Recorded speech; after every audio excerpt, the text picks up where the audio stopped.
اب ہم شروع کرتے ہیں یونس علیہ السلام کا قصہ۔ یونس علیہ السلام ایک عظیم اور کریم نبی تھے۔ ان کا قصہ قرآن کریم میں ایک انوکھا قصہ ہے۔ آپ کے والد کا نام متا تھا اور آپ سیدنا ابراہیم علیہ السلام کی نسل سے تھے۔ آپ کا ایک نام ذوالنون بھی ہے، یعنی مچھلی والے۔ النون کا مطلب ہے مچھلی۔ اسی طرح آپ کو صاحب الحوت بھی کہا جاتا ہے۔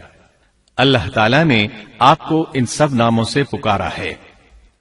آپ کو ایک عظیم بستی کی طرف مبعوث کیا گیا۔ اس بستی کا نام نینوا تھا۔ یہ عراق کے شمال میں واقع تھی، موصل کے بالمقابل تھی۔ ان دونوں کے درمیان دریائے دجلہ واقع تھا۔ موصل دریائے دجلہ کے کنارے واقع تھا، جبکہ اس کے بالکل سامنے نینوا کی بستی تھی۔ امام ابن کثیر رحمت اللہ علیہ نے نینوا کے بارے میں اور ان آثار و باقیات کے بارے میں لکھا ہے جو ان کے زمانے میں موجود تھیں۔ وہاں کچھ بت تھے جو اوندھے منہ گرے پڑے تھے۔ اللہ تبارک و تعالی نے یونس علیہ السلام کو نینوا کی طرف رسول بنا کر بھیجا۔ سورۃ الصافات آیت 139 میں ہے، اور بے شک یونس رسولوں میں سے تھے۔ آگے اللہ آیت 147 میں فرماتے ہیں، اور ہم نے اسے 1,00,000 بلکہ اور زیادہ آدمیوں کی طرف بھیجا۔ یعنی ان کی تعداد 1,00,000 سے زیادہ تھی۔ رہا یہ سوال کہ لاکھ سے کتنے زیادہ تھے، اکثر علماء کرام نے وضاحت کی ہے کہ وہ 1,00,000 سے قریباً 20,000 زیادہ تھے۔ اس طرح بستی والوں کی تعداد 1,20,000 تھی، اور یہ سب کے سب کفر پر تھے۔ یونس علیہ السلام انہیں سال ہر سال دعوت دیتے رہے، لیکن وہ اپنے کفر ہی پر ڈٹے رہے۔ پھر انہوں نے سیدنا یونس علیہ السلام پر ظلم و جبر شروع کر دیا، انہیں دھمکیاں دی، مصائب و آلام سے دوچار کیا۔ مطلب یہ کہ جس طرح دوسرے انبیاء کرام کے ساتھ کیا گیا، ان کے ساتھ بھی وہی سلوک ہوا۔ آخر آپ نے اپنی قوم کو اللہ کے عذاب سے آگاہ کرتے ہوئے اعلان فرما دیا کہ فلاں دن تم پر عذاب آ جائے گا۔ پھر خود غصے کی حالت میں اس بستی سے نکل گئے، جبکہ اللہ تعالیٰ نے انہیں متعین دن کی مہلت دینے کی اجازت تو دی تھی، لیکن اس بستی سے نکل جانے کا حکم نہیں دیا تھا۔ جب آپ نے انہیں یہ مہلت سنائی تو خود غصے کی حالت میں بستی سے نکل گئے۔ سورہ انبیاء آیت 87 میں اللہ تعالیٰ فرماتے ہیں، مچھلی والے کو یاد کرو جبکہ وہ غصے سے چل دیا اور خیال کیا کہ ہم اسے نہ پکڑ سکیں گے۔ اس آیت کی تفسیر میں امام رازی رحمہ اللہ لکھتے ہیں، جس نے یہ گمان کیا کہ اللہ تعالیٰ اسے پکڑنے کی قدرت نہیں رکھتا، وہ آدمی کافر ہے۔ سیدنا امیر معاویہ رضی اللہ عنہ سے روایت ہے، انہوں نے سیدنا ابن عباس رضی اللہ عنہما سے کہا، آج رات قرآن کریم کی چند آیات کے معانی میں الجھ کر رہ گیا ہوں۔ مجھے کوئی راستہ سجھائی نہیں دے رہا کہ اس الجھن سے کس طرح نکلوں۔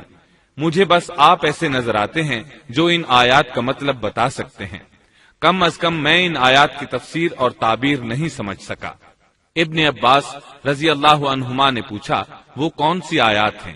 سیدنا امیر معاویہ رضی اللہ عنہ کہنے لگے، یونس علیہ السلام کا یہ خیال کرنا کہ اللہ تعالیٰ ان پر قدرت نہیں رکھتے۔ یہ سن کر سیدنا ابن عباس رضی اللہ عنہما نے فرمایا، اس سے مراد یہ نہیں۔ یہ لفظ قدر یہاں تنگی کے معنی میں آیا ہے، قدرت اور طاقت رکھنے کے معنی میں نہیں۔ اللہ تعالیٰ نے قدر بمعنی تنگی اور قدر بمعنی قدرت دونوں کا استعمال کیا ہے۔ تنگی کے معنی کی مثال سورۃ الطلاق آیت نمبر 7 میں ہے، اور جس پر اس کے رزق کی تنگی کی گئی ہو، اسے چاہیے کہ جو کچھ اللہ تعالیٰ نے اسے دے رکھا ہے اسی میں سے اپنی حیثیت کے مطابق دے۔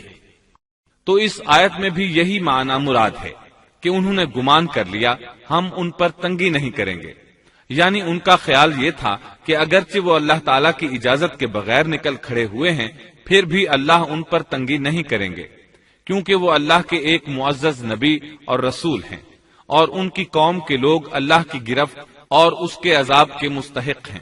انہی پر اللہ کا عذاب نازل ہونے والا ہے۔ اس عذاب کی خبر انہیں پہلے ہی سنا دی گئی ہے اور مہلت دے دی گئی ہے، مگر وہ خود اگرچہ اللہ کی اجازت کے بغیر ہی چلے آئے ہیں، پھر بھی انہیں سرزنش نہیں کی جائے گی اور وہ کسی گرفت میں نہیں آئیں گے۔ اللہ تعالیٰ ان کے لیے کوئی تنگی نہیں فرمائیں گے۔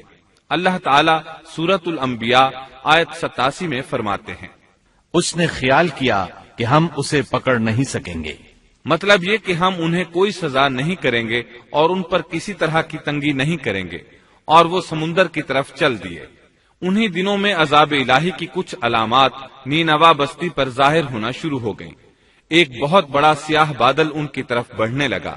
اس بادل میں آگ کے شعلے دکھائی دینے لگے۔ ان لوگوں نے یہ بادل ان متعین دنوں میں سے پہلے ہی دن دیکھ لیا۔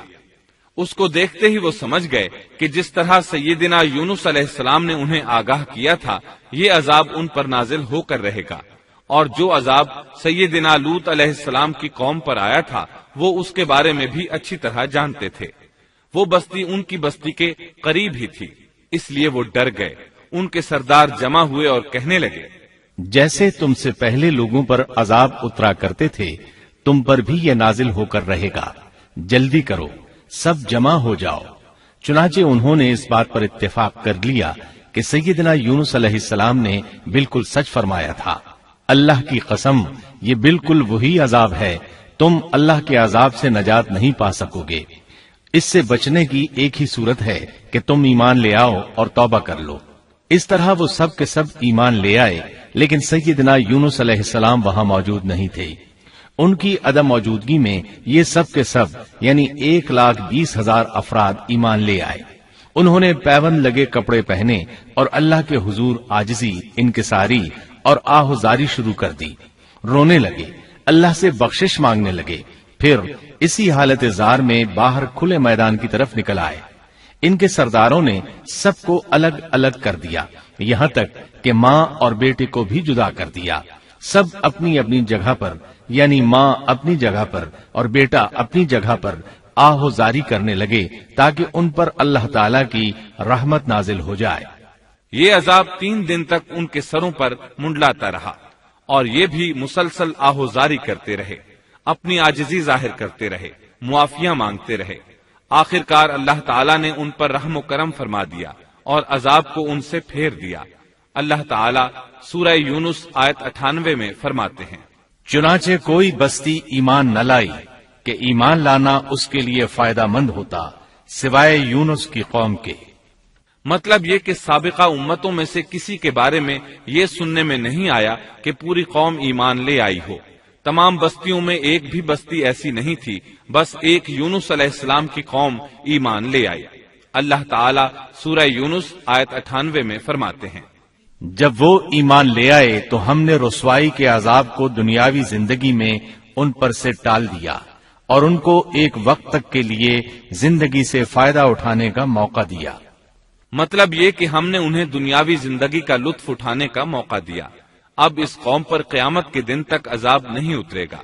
علامہ ابن کثیر رحمت اللہ علیہ فرماتے ہیں، اس آیت کریمہ کا مفہوم یہ ہے کہ کسی بستی کے تمام باشندے کسی نبی پر کبھی ایمان نہیں لائے، یا تو سب نے کفر کیا یا پھر اکثر نے کفر کیا۔ لیکن یونس علیہ السلام کی قوم واحد ایسی قوم ہے جو تمام کی تمام عذاب الہی کے آثار دیکھ کر ایمان لے آئی۔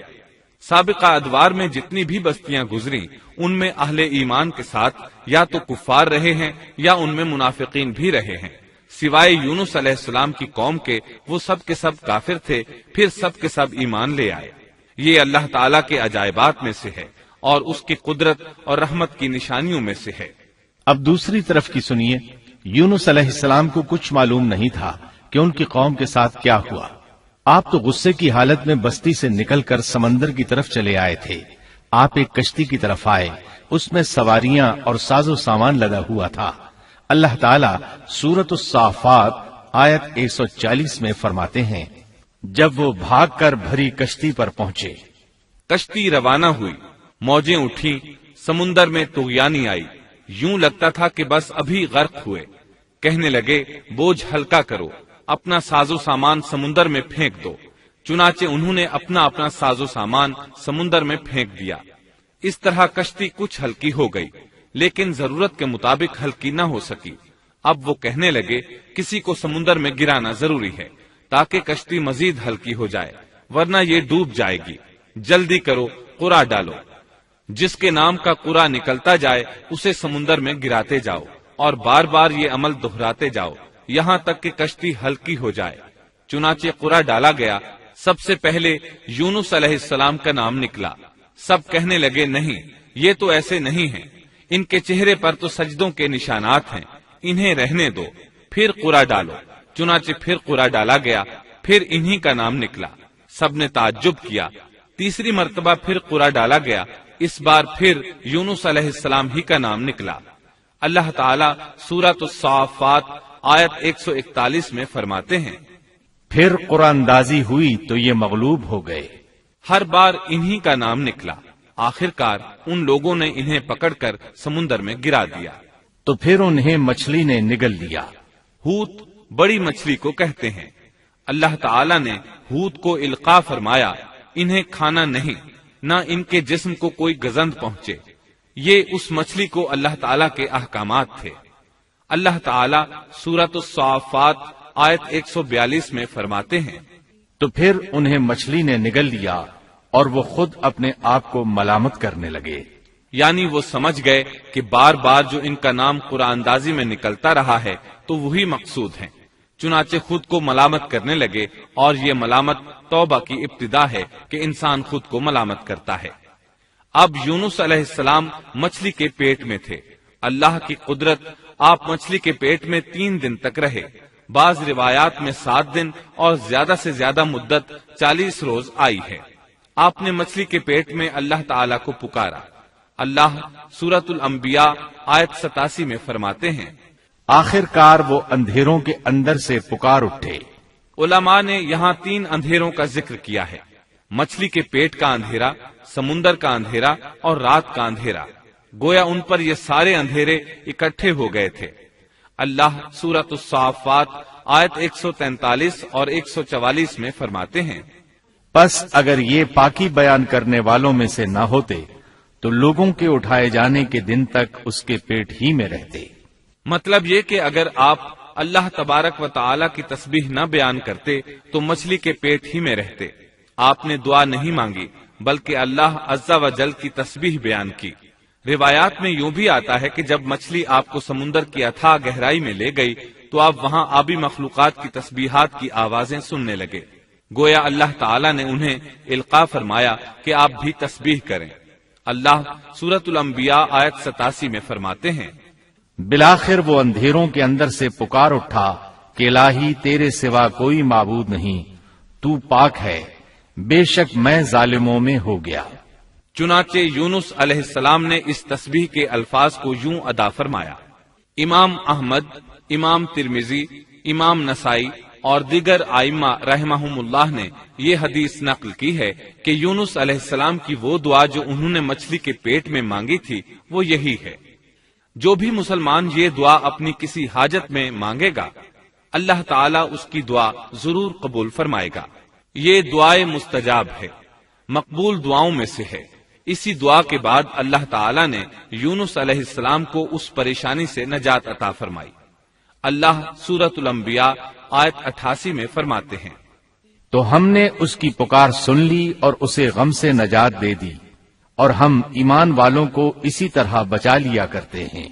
ایک صحابی نے نبی کریم صلی اللہ علیہ وسلم سے پوچھا، اے اللہ کے رسول صلی اللہ علیہ وسلم، یونس علیہ السلام نے جو دعا مچھلی کے پیٹ میں مانگی، کیا وہ صرف انہی کے لیے تھی یا ان کے بعد اہل ایمان کے لیے بھی ہے؟ تو آپ نے فرمایا، یہ دعا یونس علیہ السلام کے لیے خاص تھی اور سب اہل ایمان کے لیے عام ہے۔ کیا تم نے اللہ تعالیٰ کا یہ فرمان نہیں سنا؟ اور ہم ایمان والوں کو اسی طرح بچا لیا کرتے ہیں۔ جو بھی اس دعا کو پڑھے گا اللہ اسے رنج و غم سے نجات دیں گے۔ ایک قول کے مطابق تقریباً 40 روز آپ کی شب و روز یہی دعا رہی۔ اس مدت کے ختم ہونے پر اللہ تعالیٰ نے آپ کی دعا کو قبولیت بخشی۔ مچھلی ساحل پر پہنچی، انہیں کنارے پر ڈالا اور واپس چلی گئی۔ اس بات کو اللہ تعالیٰ نے سورۃ الصافات آیت 145 میں یوں بیان فرمایا ہے، بس اسے ہم نے چٹیل میدان میں ڈال دیا اور وہ اس وقت بیمار تھے۔ آپ وہاں اسی طرح لیٹے رہے۔ پھر اللہ کی قدرت سے آپ کے قریب ایک بیلدار درخت اگا، جیسا کہ سورۃ الصافات آیت 146 میں ہے۔ اور اس پر سایہ کرنے والا ایک بیلدار درخت ہم نے اگا دیا۔ اس کدو کے درخت کے متعلق مورخین کا کہنا ہے کہ اللہ تعالیٰ نے اس درخت کا انتخاب اس لیے فرمایا تھا کہ اس درخت کے پتے چوڑے ہوتے ہیں، ان کے سائے میں انہیں ڈھانپ دیا گیا تاکہ ہوا سے اذیت نہ پہنچے، اس لیے کہ ان کے جسم سے جلد اتر گئی تھی۔ پھر اس درخت سے خوش کن خوشبو بھی آتی تھی، اس خوشبو نے انہیں فرحت بخشی۔ پھر کدو کی خوشبو میں ایک خصوصیت یہ تھی کہ حشرات الارض کو دور رکھتی ہے۔ اللہ تعالیٰ نے انہی خصوصیات کی وجہ سے اس بیلدار درخت کا انتخاب فرمایا تھا تاکہ آپ ہر طرح کی تکلیف سے محفوظ رہیں۔ یہ ہے اللہ کی قدرت، سبحان اللہ۔ اسی طرح مفسرین یہ بھی کہتے ہیں کہ اللہ تعالیٰ نے ان کے پاس ایک پہاڑی بکری بھیج دی، وہ آپ کے قریب آتی اور آپ کے سر کے اوپر اپنی ٹانگیں پھیلائے کھڑی ہو جاتی، اس طرح اس کے تھن آپ کے منہ میں چلے آتے اور آپ ان سے خواہش کے مطابق دودھ پیتے۔ یہ تھا آپ کا کھانا اور پینا۔ رفتہ رفتہ آپ کی حالت بہتر ہو گئی، توانا اور تندرست ہو گئے، پھر آپ اٹھنے کے قابل ہو گئے، اور یہ سب اللہ تعالیٰ کی مہربانی سے ہوا۔ جب آپ کی صحت لوٹ آئی تو اللہ تعالیٰ نے آپ کو پھر آپ کی قوم کی طرف بھیجا، جیسا کہ سورۃ الصافات آیت 148 میں ہے۔ اور ہم نے اسے 1,00,000 بلکہ اور زیادہ آدمیوں کی طرف بھیجا، پس وہ ایمان لے آئے اور ہم نے انہیں ایک زمانے تک عیش و عشرت دی۔ وہ سب کے سب آپ پر ایمان لے آئے تھے۔ اللہ تعالیٰ نے اس قصے کے ذریعے نبی کریم صلی اللہ علیہ وسلم کو اشارہ فرمایا ہے کہ دعوت دیتے ہوئے اکتانا نہیں۔ اللہ سورۃ القلم آیت 48 میں فرماتے ہیں، اور مچھلی والے کی طرح نہ ہو جائیے۔ ان لوگوں کو دعوت حق دیتے رہیے، دیکھیے وہ سال ہر سال دعوت دیتے رہے لیکن اکتائے نہیں، ان سے مایوس نہیں ہوئے۔ ان کی پوری بستی میں سے ایک بھی ان پر ایمان نہیں لایا تھا، لیکن جب ان سے مایوس ہو گئے تو انہیں اللہ کے عذاب سے آگاہ کر دیا اور منہ پھیر کر چل دیے تو وہ سب کے سب ایمان لے آئے۔ اللہ تعالی سورۃ القصص آیت 56 میں فرماتے ہیں، آپ جسے چاہیں ہدایت نہیں دے سکتے، بلکہ اللہ تعالیٰ ہی جسے چاہتا ہے ہدایت دیتا ہے۔ اس قصے میں بہت بڑا سبق ہے کہ کسی بھی حالت میں اللہ کی رحمت سے مایوس نہیں ہونا چاہیے اور نہ ہدایت کے معاملے میں اپنی ذات پر بھروسہ کرنا چاہیے۔ ہدایت تو بس صرف اللہ تعالیٰ ہی کی طرف سے ہے، آپ کے ذمے تو پیغام حق پہنچا دینا ہے۔ اللہ سبحانہ و تعالیٰ کے ذمے ہدایت سے نوازنا ہے۔ اللہ تعالیٰ نے انہیں پاک صاف بنا دیا، انہیں چن لیا۔ اللہ خود ہی سورۃ القلم آیت 50 میں وضاحت فرماتے ہیں، اسے اس کے رب نے پھر نوازا اور اسے نیک لوگوں میں کر دیا۔ امام مسلم نے ایک حدیث روایت کی ہے کہ نبی کریم صلی اللہ علیہ وسلم نے فرمایا، تم میں سے کوئی شخص ہرگز یہ نہ کہے کہ میں یعنی محمد یونس بن متا سے بہتر ہوں، یعنی یوں نہ کہے کہ میں سیدنا یونس علیہ السلام سے افضل ہوں، وہ اس طرح کہ وہ تو اپنی قوم کے ایمان لانے سے مایوس ہو گئے تھے اور میں مایوس نہیں ہوں۔ اس طرح بالکل نہ کہے، کیونکہ بالآخر اللہ تعالیٰ نے آپ کو چن لیا اور برگزیدہ بنا لیا اور صالحین میں داخل کر لیا۔ اس واقعے میں نبی کریم صلی اللہ علیہ وسلم کو جو ہدایت دی گئی ہے اس کا ذکر سورۃ القلم آیت 41 میں آتا ہے، پس تو اپنے رب کے حکم کا صبر سے انتظار کر اور مچھلی والے کی طرح نہ ہو جا۔ مطلب یہ کہ یونس علیہ السلام کی مانند نہ ہو جائیے جو اپنی قوم کے ایمان لانے سے مایوس ہو گئے تھے۔ یقیناً دین کی دعوت اور حق کے پرچار میں یہ بہت عظیم سبق ہے کہ داعی اللہ کو کبھی مایوس نہیں ہونا چاہیے۔ یونس علیہ السلام کا قصہ ختم ہوا